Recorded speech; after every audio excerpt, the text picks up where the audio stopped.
looks like the Biden team is on the verge of a pretty solid victory here.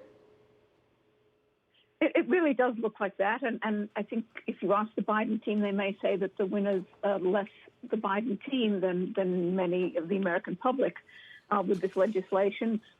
Squeaked through the Senate yesterday as we expected on an all-Democratic vote. And we're looking now for the House to take this legislation up again on Tuesday. There's been some changes since the House passed it earlier in the month.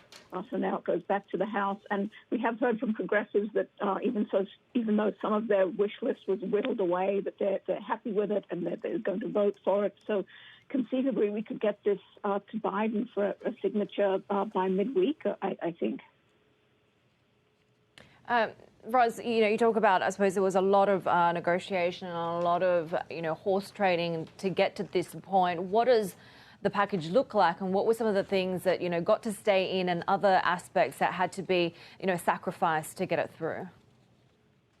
Right, exactly. Well, I mean, it's good to remember that the horse trading was basically between Democrats. There was very little horse trading with Republicans because they just didn't support the legislation. But we will get the $1,400 direct stimulus checks to most Americans up to a limit of $75,000 in annual income. So that's a very big one. Extended unemployment benefits, which I believe go through September. That's a pretty key one too. And there's money for vaccine distribution. There's money for state and local governments.